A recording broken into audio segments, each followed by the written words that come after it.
నమస్తే శ్రీధర్ గారు. నమస్తే అండి. శ్రీధర్ గారు చాలామంది చెప్పే విషయం అంటే మీలాంటి ఫిలాసఫర్స్ కానివ్వండి, ఒక గొప్ప వ్యక్తులు అని అంటాను నేను నా లాంగ్వేజ్‌లో చెప్పాలి అంటే. మన సంతోషం మన బాధ్యత అని చెప్పేసి చెప్తూ ఉంటారు.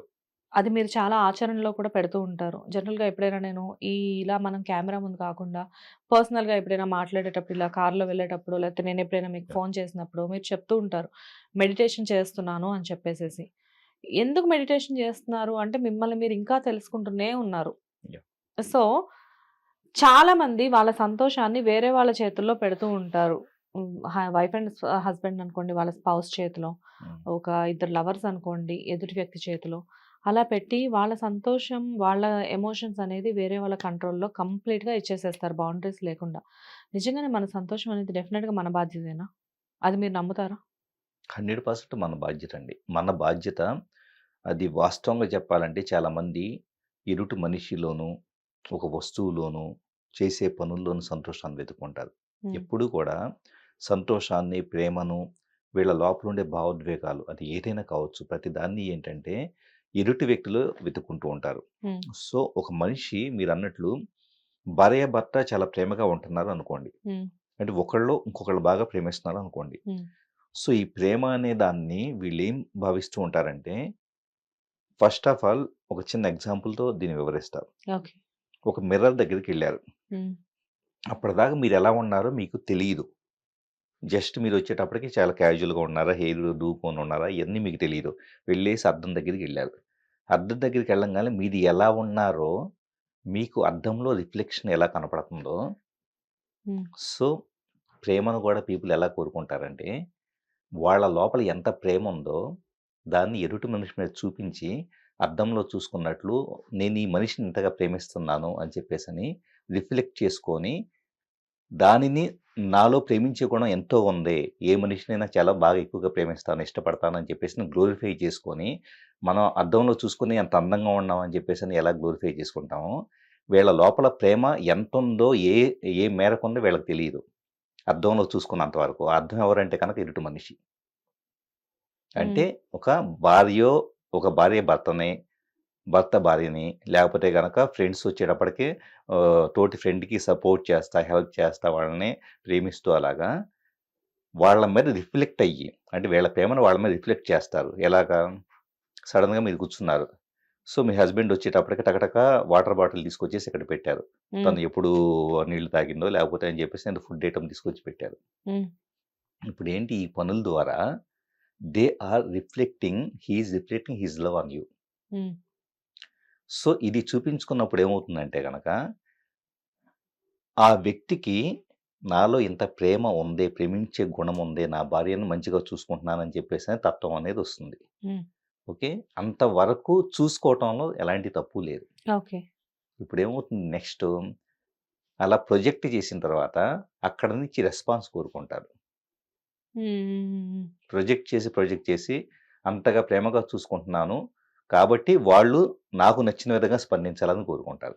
ఎగ్జాక్ట్‌లీ. ఎక్స్‌పెక్టేషన్. ఎక్స్‌పెక్టేషన్స్. హ్మ్. సో, నేను ప్రేమను చూపిస్తున్నాను కాబట్టి, ఏ అసౌకర్యం కలగకుండా చూసుకుంటున్నాను కాబట్టి, సో, ఒక మనిషిని ఆ మనిషి ఎక్కడ లేకపోయినా గూడా, నేను ఇంటి దగ్గర ఖాళీగా కూర్చున్నా గూడా, ఆ మనిషిని ఊహించుకుంటూ, ఆ మనిషిని నేను ఎక్కువగా ప్రేమిస్తున్నాను కాబట్టి, వాళ్ళెప్పుడూ నా మైండ్‌లో ఉంటున్నారు కాబట్టి, సో, నాలో ఇంత ప్రేమ వాళ్ళ పట్ల నిండి ఉంది కాబట్టి, వాళ్ళు నాకు నచ్చిన విధంగా ప్రవర్తించాలి అని చెప్పేసని కోరుకోవటం అనేది, హ్మ్. అక్కడి నుంచి అసలు సమస్య మొదలవుతుంది.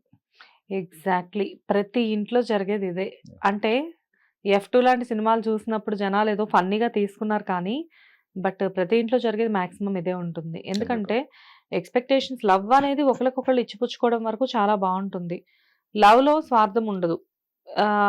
పొసెసివ్‌నెస్ ఉండదు. కానీ ఎమోషనల్‌గా కనెక్ట్ ఎప్పుడైతే అవుతారో అన్నీ స్టార్ట్ అవుతాయి. స్టార్ట్ ఎమోషనల్‌గా కనెక్ట్ అయిన తర్వాత అది అటాచ్‌మెంట్ కిందకి కన్వర్ట్ అవుతుంది. ఆ అటాచ్‌మెంట్ వేరు, లవ్ వేరు. అవును. లవ్‌లో ఉన్నప్పుడు చాలా హ్యాపీగా ఉంటుంది. వన్స్ అటాచ్‌మెంట్ అయిందా వాళ్ళ బతుకు నాశనం అనుకుని నేను ఫీల్ అవుతా. ఖచ్చితంగా. మీరేమంటారు? ఖచ్చితంగానండి. హ్మ్. ఎందుకంటే, ఎప్పుడైతే గనక తన లోపల ప్రతి మనిషిలో ఫస్ట్ ఒక బేసిక్ థింగ్ గుర్తుపెట్టుకోవాలి శ్వేత గారు. హ్మ్. ప్రతి మనిషిలో కూడా ఫస్ట్ ఆఫ్ ఆల్ అన్‌కండిషనల్‌గా ఎంతో ప్రేమించే గుణం ఉంటుంది. మన హార్ట్ చక్ర వచ్చేటప్పటికి చాలా శక్తివంతమైంది. హ్మ్. సో, మనం ఏం చేస్తున్నామంటే నిజం చెప్పాలంటే గనక వ్యక్తుల మీద గాని, ప్రదేశాల మీద గాని, ఏటి మీద కండిషనల్‌గా ఈ వ్యక్తి ఇలాగ ప్రవర్తిస్తే నాకిష్టము, ఇలా ప్రవర్తిస్తే ఇష్టం లేదు అని చెప్పేసని రూల్స్ అండ్ రెగ్యులేషన్స్ పెట్టకుండా, హ్మ్. ప్రిఫరెన్షియల్ సిస్టమ్ పెట్టకుండా, ఇవేమీ లేకుండా మైండ్‌లో ఉంటే అన్‌కండిషనల్‌గా ఇప్పుడు యోగులు గావచ్చు, వీళ్ళంతా అన్‌కండిషనల్‌గా మొత్తం విశ్వం మొత్తాన్ని ఎలా ప్రేమిస్తారో, పక్షుల్ని అన్నిటిని ఎలా ప్రేమిస్తారో, అంత శక్తివంతమైన ప్రేమ మన లోపల ఉంటుంది. హ్మ్. సో, మనం ఏం చేస్తున్నామంటే, దాని పైన అంటే అన్‌కండిషనల్‌గా హార్ట్ చక్రాలో ఉండే ప్రేమ మొత్తాన్ని కప్పెట్టేసి పైన, నాకు ఒక లిస్ట్ తయారు చేస్తాను. నాకు బాగా చదివే వాళ్ళంటే ఇష్టం, పుస్తకాలు చదివే వాళ్ళంటే ఇష్టం, నాకు ఆంధ్ర వాళ్ళంటే ఇష్టం, నాకు తెలంగాణ వాళ్ళంటే ఇష్టం అని చెప్పేసని కొన్ని ఒక లిస్ట్ ప్రిపేర్ చేస్తాం. హ్మ్. సో, ఈ ఇష్టం అని చెప్పేసని ఈ లిస్ట్ ప్రిపేర్ చేసినప్పుడు ఏమవుతుందంటే, ప్రేమ ఈ ఇష్టమైన వాళ్ళకి ప్రొజెక్ట్ చేస్తుంది. సో, ఇక్కడ ఎవరైతే గనక డిసిప్లిన్ లేకుండా ఉంటారో, లేకపోతే గనక ఎవరైనా అచీవ్ చేయకుండా ఉంటారో, ఎవరైతే గనక సెల్ఫిష్‌గా ఉంటారో వీళ్ళని అయిష్టమని ఒక లిస్ట్ ప్రిపేర్ చేసుకుంటాం. వీళ్ళ హ్మ్. మీద ప్రేమను తగ్గిస్తాం. హ్మ్. అంటే you are closing your heart chakra and you are opening your heart chakra కండిషనల్‌గా. ఇప్పుడేమవుతుంది, ఎదుటి వ్యక్తి మీద ప్రేమను ప్రొజెక్ట్ చేసినప్పుడు, సో, నేను నిన్నే ఎంత గ్లోరిఫై, గ్లామరైజ్ చేసుకుంటారంటే, నేను నిన్ను ప్రేమిస్తున్నాను గాబట్టి, నువ్వు నన్ను చచ్చినట్లుగా గూడా నాకు నచ్చినట్లు నువ్వుండాలి అంటారు. ఆటోమేటిక్‌గా అవతల మనిషికి అదొక ఇరిటేషన్‌లా ఉంటుంది కదా! చాలా. అది ఒక మనిషిని జైలు శిక్ష విధించినట్లుంటుంది. బంధించేసినట్లుంటుంది. కానీ సార్ చాలా మందికి అది తెలీదు పాపం. ఏమనుకుంటారంటే బ్రేకప్స్ అవుతున్నాయి అని చెప్పేసి అనుకుంటారు గానీ, బ్రేకప్స్ అవ్వడానికి కూడా అతి ప్రేమ కారణం అని చెప్పేసి అనుకోవచ్చా? అసలు అతి ప్రేమ గూడా కాదు. వాస్తవంగా అది అతి ప్రేమ గూడా కాదు. చెప్పాలంటే గనక వీళ్ళు ప్రేమను చూపిస్తున్నారనుకుంటున్నారు గానీ, హ్మ్. దీంట్లో ఇంకొక యాస్పెక్ట్ ఏంటంటే, ప్రేమ అనే ఒక ఎమోషన్‌ని వీళ్ళ స్వార్థానికి వాడుకుంటున్నారు. ఎక్కడ స్వార్థం మళ్ళీ ఇందులో? 100% స్వార్థం ఉంటుంది. ప్రేమ అనే ఎమోషను ఇందాక నేను చెప్పినట్టు ఒక లిస్టు, ఇంకో లిస్టులను బట్టి వ్యక్తం అవ్వాల్సింది కాదు. ప్రేమ అనే ఎమోషన్ ఏ వ్యక్తికైనా ఎక్స్‌ప్రెస్ అవ్వాల్సింది.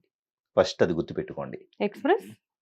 ఏ వ్యక్తికైనా నాకు ఇలా ఉంటేనే ఇష్టం, ఇలా ఉంటేనే ఇష్టం, ఇలా అని చెప్పేసని కండిషన్స్‌కి తగ్గట్లుగా ప్రేమని క్లోజ్ చేసుకొని ఓపెన్ చేసేది ప్రేమ కాదు. హ్మ్. First of all. హుహు. సో, కండిషన్స్ తగ్గంటే మీరొక లిస్ట్ పెట్టుకున్నారు.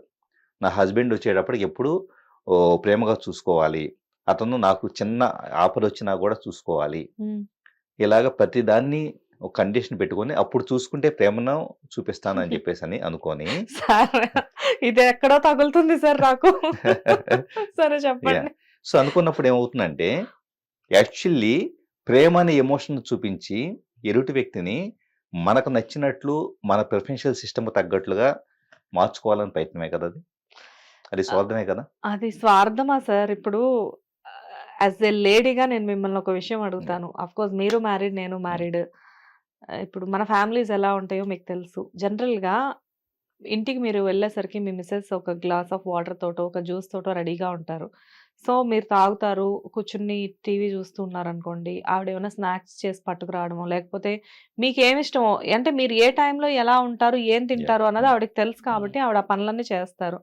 సో, అవన్నీ చేశారు. మీరు హ్యాపీ. ఇద్దరు కాసేపు కూర్చున్నారు, కాసేపు మాట్లాడుకున్నారు. ఆవిడ పాటికి ఆవిడ హ్మ్. వెళ్ళిపోయారు. అయిపోయింది ఆ డే. హ్మ్. సో, ఒక రోజున మీ మిసెస్ గూడా అలానే షాపింగ్‌కి వెళ్లారు. హ్మ్. వెళ్లి అలిసిపోయి ఇంటికొచ్చారు. హ్మ్. ఫుల్‌గా వాళ్ళ ఫ్రెండ్స్‌తో బయటికెళ్ళేసేసి వచ్చారు. వచ్చేసరికి మీ మిసెస్ ఏమనుకుంటారు? వచ్చి అలా సోఫాలో కూర్చోగానే మా ఆయన కూడా జ్యూస్ తీసుకొస్తే బావుండు కదా! అని చెప్పేసి అనుకుంటారు. మీరు తీసుకురాలేదు. అక్కడ ఒక 20 ఆవిడకి కొంచెం రైజ్ అవుతది. సరే అయిపోయింది. కొంతసేపు అయిన తర్వాత ఆవిడకి ఆకలేస్తూ ఉంటది. కిచెన్‌లోకి వెళ్లి ఏమన్నా చేసుకునే ఓపిక ఉండదు. స్విగ్గీ, జొమాటోలో అట్‌లీస్ట్ మీరు చేయకపోయినా ఏదైనా ఆర్డర్ పెట్టొచ్చు కదా! అని ఆవిడకి ఫీలింగ్ వస్తది. మీరు పెట్టరు. మీ పాటికి మీరు మొబైల్ నొక్కుంటూ ఉంటారు. ఉంటారు. హ్మ్. ఇంకొంచెం ఆవిడకి ఇంకొంచెం కోపమొస్తుంది. సో, ఆటోమేటిక్‌గా ఆ కోపమంతా ఏమవుతదంటే నెక్స్ట్ మీరు అయినా కానీ పట్టించుకోకుండా ఇంకొంచెం మళ్ళీ మొబైల్ చూసుకునంటే ఆవిడ ఆ రోజు నేను ఇవన్నీ చేశాను కదా! ఈయన ఇవన్నీ చేయట్లేదు కదా! అని చెప్పేసేసి ఒక 2 రోజుల తర్వాత ఈ సీన్ జరిగితే ఎలా ఉంటదంటే ఆవిడకి, ఆటోమేటిక్‌గా అడిగేసేస్తారు. నేను బయటికి వెళ్ళొచ్చాను కదా! నేను నీకు మొన్న జ్యూస్ ఇచ్చాను కదా! నువ్వు కూడా నాకివ్వాలి కదా! లేకపోతే నేను నీకు స్నాక్స్ ఇచ్చాను కదా! నువ్వు కూడా ఇవ్వాలి కదా! సార్ ఇవన్నీ మినిమమ్ చిన్న చిన్న కోరికలే కదా సార్ మాకు. అవన్నీ అది యాహ్! ఎగ్జాక్ట్ మంచి పాయింట్‌కొచ్చారు. ఇప్పుడు మీరు ఏమన్నారు అంటే గనక, స్పెసిఫిక్‌గా ఇంతకాలం నేను చేశాను కాబట్టి అంటే నేను దీన్ని వేరే ఎండ్‌లో తీసుకెళ్ళలా. దయచేసి కరెక్ట్‌గా అర్థం చేసుకోండి. హ్మ్. ఇంతకాలం పాటు మీరు ఆఫీస్ నుంచి వచ్చినా, ఎలా ఉన్నా, ఎంత నాకు ఇంటి దగ్గర బిజీగా ఉన్నా కూడా నేను మీకు చేశాను కాబట్టి, హ్మ్. ఈ మూమెంట్‌కొచ్చేటప్పటికే నాకు అలసిపోయి వచ్చున్నాను కాబట్టి I have a small expectation అని మీరు అంటున్నారు. హ్మ్. అది చాలా చిన్న ఎక్స్‌పెక్టేషనే. దాంట్లో ఎలాంటి తప్పు పట్టట్లా కదా! నేను. కానీ అది ఈ వ్యక్తి చేశాడా? చేయలేదా? అన్నది ఎక్స్‌పెక్ట్ చేసిన వ్యక్తి కంట్రోల్‌లో లేదు. ఫస్ట్ ఆఫ్ ఆల్ అది గుర్తుపెట్టుకోండి. ఈ వ్యక్తి చెయ్యొచ్చు. చేస్తే హ్యాపీ ఫీల్ అవుతారు. అంటే మీ యొక్క హ్యాపీనెస్ ఎక్కడుంది? ఇతను చేస్తేనేమో హ్యాపీ ఫీల్ అవుతున్నారు. ఇతను మీకు ఏమి రెడీ చేయకుండా, ఏమి వాటర్ గ్లాస్ కూడా ఇవ్వకపోతే డిసప్పాయింట్ అవుతున్నారు. అంటే మీ ఎమోషను హ్యాపీగా ఉండాలా? దుఃఖపడాలా? అని చెప్పేసన్న ఎమోషను ఈ వ్యక్తి బిహేవియర్ మీద డిపెండ్ అయ్యి ఉంది. హ్మ్. సో, మీకు తెలియకుండా ఏం చేస్తున్నారు? ఎదుటి వ్యక్తి బిహేవియర్‌ని బేస్ చేసుకొని మీ మూడ్ చేంజ్ చేసుకుంటూ ఉన్నప్పుడు ఇంకా మీలో హ్యాపీనెస్ ఎక్కడుంది? అన్ హ్యాపీనెస్‌కి దారి తీయంది ప్రేమ ఎలా అవుతుంది? అంటే ఇప్పుడు ఏం చేసినా, చేయకపోయినా గాని ఆ ఎవ్వరైనా మనిషి కూడా నాట్ ఓన్లీ మీరు వైఫ్ అండ్ హస్బాండ్ అని చెప్పేసి అంటున్నారు ఆ! కదా! ఇప్పుడు ఇంటికొచ్చినప్పుడు భర్త భార్య ఒకవేళ ఇవన్నీ మీరు అది చెప్పినట్లుగా వాటర్ ఇవ్వకపోయినా గానీ, ఇవ్వకపోయినా ఎలా ఉన్నా కూడా భర్త కూడా అర్థం చేసుకోగలగాలి. హ్మ్. నేననేదేంటంటే ఒకళ్ళ మీద ఒకళ్ళు ఎమోషనల్ డిపెండెన్సీ పెట్టుకోవద్దు. ఎమోషనల్ డిపెండెన్సీ పెట్టుకొని, ఎక్స్‌పెక్టేషన్స్ పెట్టుకొని, సో, నేను ఎక్స్‌పెక్ట్ చేసిన విధంగా వాళ్ళు ప్రవర్తించలేదు కాబట్టి, సో, ఆటోమేటిక్‌గా ఆ వ్యక్తికి నా మీద ప్రేమ లేదు అని చెప్పేసననుకుంటే, ఇంకా ఆటోమేటిక్‌గా ఏమవుతుంది రిలేషన్ ఏమవుతుంది? హ్మ్. ఆ మూమెంట్‌కి ఎన్నో పారామీటర్స్ వలన రకరకాల ఇది జరుగుతూ ఉండొచ్చు. ఆ మూమెంట్‌కి వాళ్ళు అలిసిపోయి ఉండొచ్చు, లేకపోతే ఇంట్లో పాలు లేకపోయి ఉండొచ్చు, లేకపోతే గనక ఇంకా ఏదైనా వాళ్ళు వేరే పనిలో ఉండొచ్చు. సార్ ఒక్కసారంటే అలిసిపోతారు సార్. కొన్ని సంవత్సరాల నుంచి అదే జరుగుతుంటే హ్మ్. అలిసిపోతారని మేమెలా అనుకుంటాం సార్ చెప్పండి? ఇప్పుడు మీరు ఇలా లాజికల్‌గా ఆలోచించి ఇంకాస్త మనస్తాపానికి గురవుతారు. ఏమి లేదు. మీరు ఎంత ఆలోచిస్తే, ఆ! ఎంత ఆలోచించి ఎందుకు వీళ్ళు మేము ఇన్నేళ్ల బట్టి చేస్తున్నా కూడా, వీళ్ళు అట్‌లీస్ట్ ఒక్కసారి కూడా చేయట్లేదంటే గనక మీలో ఇంకాస్త దుఃఖం ఎక్కువైపోతుంది. ఓకే. ప్రాక్టికల్‌గా చెబుతాను. చాలా ప్రాక్టికల్‌గా చెబుతున్నాను నేను. చాలా ప్రాక్టికల్‌గానే చెప్తున్నారు. అర్థమవుతుంది. అంటే మీరైతేనేమో మేమైతేమో మాదేమో ప్రేమ, ఎమోషనల్ లేకపోతే మేము ఎక్స్‌పెక్ట్ చేయడం. మీరేమో గొప్పవాళ్ళు, మీరేమి ఆశించరు అన్నట్లుందిక్కడ.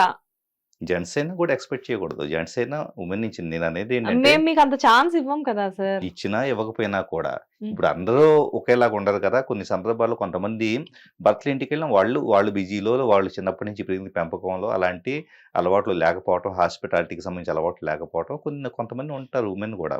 సో, కాబట్టి ఎలాగ ఉన్నా ఈ ఇద్దరు ఎలా ఉన్నా, హ్మ్. ఎలాంటి పెంపకాన్ని దగ్గర నుంచి వీళ్ళు పెరిగొచ్చినా కూడా, ఎదుటి వ్యక్తి ప్రవర్తన ఎలా ఉన్నా కూడా జస్ట్ విట్‌నెస్ చేయటం ఇట్స్ ఓకేలే. ఎందుకంటే సగం గొడవలు జరుగుతుంది హ్మ్. ఈ ఎక్స్‌పెక్టేషన్స్ వలన. కొన్ని సందర్భాల్లో ఇంకోటి కూడా జరుగుతూ ఉంటది సార్. హ్మ్.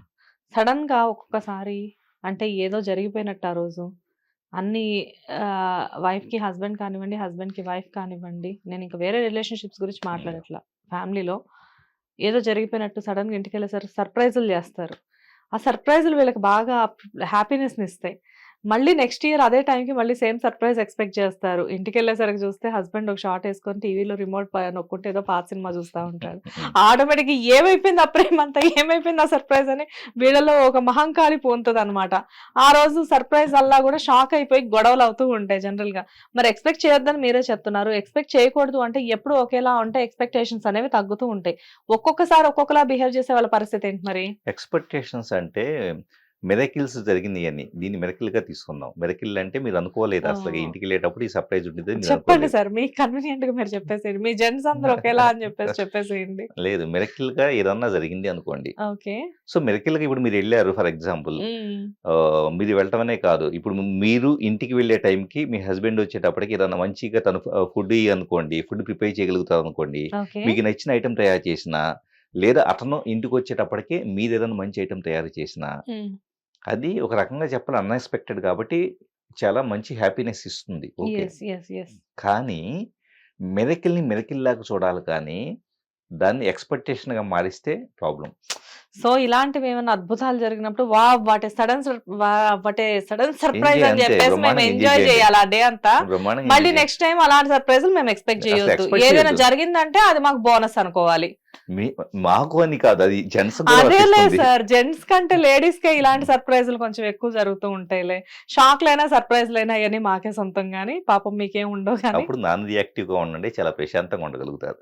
Super sir. అంటే ఇదంతా ఎలా ఉందంటే ఎక్స్పెక్ట్ చేయొద్దు. అంటే భగవద్గీతలో మీకు భగవద్గీత గురించి బాగా తెలుసు కాబట్టి, ఎవరి సంతోషానికి, ఎవరి విచారానికి ఎవరు కారణం కాదు అని చెప్పేసేసి ఒక లైన్ ఉంటది గదా! అంటే నాకు తెలిసిన లాంగ్వేజ్‌లో నేను చెప్పాను. నాకు అర్థమైన భగవద్గీతలో. యాహ్!